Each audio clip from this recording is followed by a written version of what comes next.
প্রেগন্যান্সির টাইমে জিনের আসর থেকে নিজ বাচ্চাকে কিভাবে রক্ষা করা যায়? আজানের সময় মেয়েদের মাথায় কাপড় দেওয়া এবং কাপড় থাকা বাধ্যতামূলক কিনা? কোনো মেয়ে কি পর্দা করে বাইক চালাতে পারবে কিনা? নামাজে অতিরিক্ত হাই আসলে করণীয় কি? মেয়েরা বোরকা না পরে বোরকার বদলে বড় জামা ও হিজাব পরে কি বাইরে যাওয়া যাবে? কার সাথে আমার বিয়ে হবে তাকে একদম নির্ধারণ করা, নাকি এটা কর্মফল?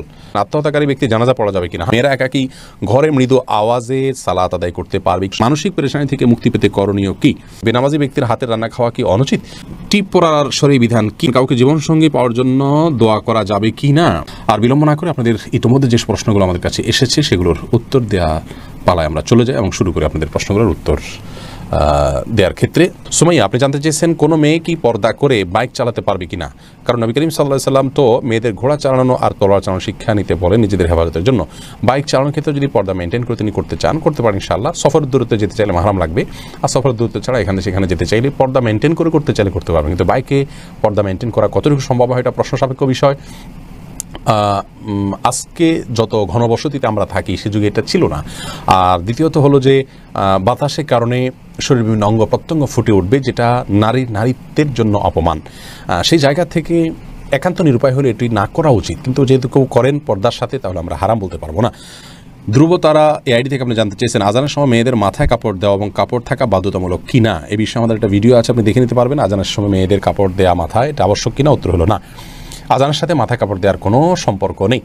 বাসা বাড়িতে যে সমস্ত মা বোনরা আছেন কিংবা পথে ঘাটে আছেন, মসজিদের সামনে দিয়ে যাচ্ছেন, আজান আওয়াজ শুনছে, ওইটা মাথায় কাপড় টেনে দিতে হবে, এমন কোনো বাধ্যবাধকতা নেই। তবে যদি তিনি বাইরে অন্য পুরুষে থাকেন তাহলে সর্বাবস্থায় তাকে মাথায় কাপড় টেনে নেওয়া উচিত, আজান দেওয়া অবস্থায়ও, আজান না দিলেও। আর যদি বাসা বাড়িতে থাকেন তাহলে শুধু আজান দেওয়ার কারণে তার মাথায় কাপড় টেনে দেওয়ার বিশেষ কোনো গুরুত্ব ইসলাম শরিয়ার দৃষ্টিকোণ থেকে নাই। আমাদের অনেক মা বোনরা এটাকে অনেক বেশি গুরুত্বপূর্ণ মনে করেন। মেহরিন সুমি, আপনি জানতে চেয়েছেন নামাজে অতিরিক্ত হাই আসলে করণীয় কি? হাই আসলে হাত দিয়ে সেটাকে বাধা দিবেন, বাস এটুকু, এর বাইরে আর বিশেষ কোনো করণীয় নেই। সেটা নামাজের বাইরে সর্বাবস্থায়। নূরজাহান নূর, আপনি জানতে চেয়েছেন মেয়েরা বোরকা না পরে বোরকার বদলে বড় জামা ও হিজাব পরে কি বাইরে যাওয়া যাবে? যেতে পারে, কোনো অসুবিধা নেই। বোরকাই পড়তে হবে এমন কোনো কথা নেই। তার শরীরের সৌন্দর্যকে ঢাকতে হবে, অলংকার ইত্যাদিকে ঢাকতে হবে একটা কাপড় দিয়ে। তবে সে কাপড়টাও যাতে আবার দৃষ্টি আকর্ষণকারী না হয় সেদিকটা খেয়াল করতে হবে। যে কোনো একটা কাপড় দিয়ে নিজের সৌন্দর্য ঢাকলেই চলবে, বোরকাই হতে এমন কোনো কথা নাই। জামা যদি হয় তাহলে সে জামাটা যেন খুব বেশি চাকচিক্যপূর্ণ না হয় সেদিকটা খেয়াল রাখতে হবে, এবং যথাসম্ভব পুরো শরীর যাতে ঢাকে সেরকম পোশাক পরতে হবে। এমডি আনোয়ার খান, আপনি জানতে চেয়েছেন কার সাথে আমার বিয়ে হবে তাকে একদম নির্ধারণ করা, নাকি এটা কর্মফল? ভাই আনোয়ার, এটা নির্ধারণ করা আল্লাহ রাব্বুল আলামিন নির্ধারণ করে দিয়েছেন কার সাথে কার বিয়ে হবে। নবী করিম সাল্লাল্লাহু আলাইহি ওয়াসাল্লামের একটি হাদিস থেকে সুস্পষ্টভাবে বিষয়ে আমরা নির্দেশনা পাই। এস এম হাসানুজ্জামান হাসান, আপনি জানতে চান আত্মহত্যাকারী ব্যক্তির জানাজা পড়া যাবে কিনা? হ্যাঁ, আত্মহত্যা ব্যক্তির জানাজা পড়া যাবে, তবে আত্মহত্যাকারী ব্যক্তির জানাজা সমাজের সম্ভ্রান্ত এবং নেতৃত্বশীল ব্যক্তিরা, ইমাম সাহেব সহ গুণীজনরা পড়বেন না, যাতে করে অন্যরা আত্মহত্যা করতে প্ররোচিত না হয় এবং নিরুৎসাহিত হয়। সেই জায়গা থেকে নবী করিম সাল্লাল্লাহু আলাইহি ওয়াসাল্লাম আত্মহত্যাকারী জানাজা নিজে পড়েননি, কিন্তু অন্যদেরকে পড়ার নির্দেশ করেছেন। যিনি আত্মহত্যা করে মারা গেছেন তিনি কাফির নন, অমুসলিম হয়ে যাননি, যার কারণে তার জন্য তো আরও বেশি দোয়া করতে হবে, তাই জানাজা পড়তে হবে। বাট ওই যে বললাম, গণ্যমান্য ব্যক্তিরা অ্যাভয়েড করবেন। তানজিলা পারভিন, আপনি জানতে চেয়েছেন মেয়েরা একাকি ঘরে মৃদু আওয়াজে সালাত আদায় করতে পারবে কি না? হ্যাঁ, অবশ্যই পারবে, কোনো অসুবিধা নেই। যদি পরপুরুষের কণ্ঠমতো আওয়াজ না যায়, মৃদু আওয়াজে পড়তে পারবেন রাতের নামাজে, কোনো অসুবিধা নেই। এমডি শাহিনুর আলম, আপনি জানতে চান মানসিক পেরেশানি থেকে মুক্তি পেতে করণীয় কি?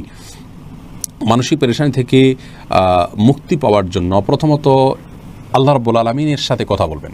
সিজদায় গিয়ে বিশেষ করে ভোর রাতে আল্লাহর সাথে চোখের পানি ফেলে কথা বলবেন, ইনশাআল্লাহ দেখবেন অনেকটা হালকা অনুভব হবেন। আর কারণ নবী সাল্লাল্লাহু আলাইহি ওয়াসাল্লাম ইযা হাযাবাহু আমরুন ফাযা ইলা সালাহ, নবী সাল্লাল্লাহু আলাইহি ওয়াসাল্লাম যখন কোনো বিষয়ে পেরেশান হতেন নামাজের দিকে চলে যেতেন। অতএব খুব ধীরস্থিরতার সাথে উত্তম রূপে ওযু করে ধীরে ধীরে রুকু সিজদা লম্বা লম্বা করে আল্লাহর সাথে কথোপকথনে লেগে যান, ইনশাআল্লাহ দেখবেন হালকা ফিল করছেন। সেই সাথে মনে রাখবেন যে আপনার পৃথিবীতে কোনো পেরেশানি আপনাকে হায়াত কমিয়ে দিতে পারে না, এবং আপনার জন্য আল্লাহর বরাদ্দকে কমানোর কোনো সুযোগ নেই। অতএব কোনো পেরেশানি, কোনো চাপ, কোনো বিপদে ভেঙে পড়া এটা ইমানদারের জন্য শোভনীয় নয়। সেই জায়গাটিতে আমাদেরকে খেয়াল রাখতে হবে।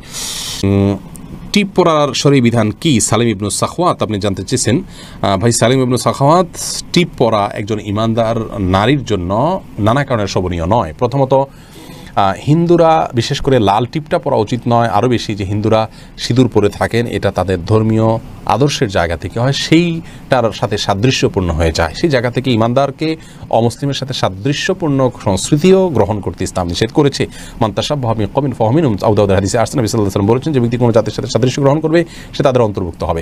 এছাড়া যদি সাধারণ কোনো টিপ জাস্ট সৌন্দর্যের জন্য করেন, নারীরা স্বামীকে দেখানোর জন্য এবং ঘরের ভিতরে তা করতে পারেন, কিন্তু ফাসেকদের নিদর্শন, অমুসলিমদের আপনার সাথে সাদৃশ্যপূর্ণ সেই জায়গা থেকে এটি পরিহার করা উচিত। আর টিপ পরে বাহিরে যাওয়া বিপর্দাহীন বা পর্দাহীনভাবে সেটা তো কোনো অবস্থাতে জায়েজ না, সম্পূর্ণ হারাম।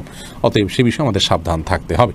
তাওহিদ আয়েশা আপনি জানতে চেয়েছেন বেনামাজি ব্যক্তির হাতের রান্না খাওয়া কি অনুচিত? বেনামাজি ব্যক্তির হাতে রান্না খাওয়া যাবে, কোনো অসুবিধা নেই। আপনি কী খাচ্ছেন এটা হলো মূল বিষয়। নামাজি ব্যক্তি হারাম জিনিস খেলে সেটা হবে হারাম, আর যদি বেনামাজি আপনাকে হালাল জিনিস খাওয়ায় খেতে পারেন, অসুবিধা নেই।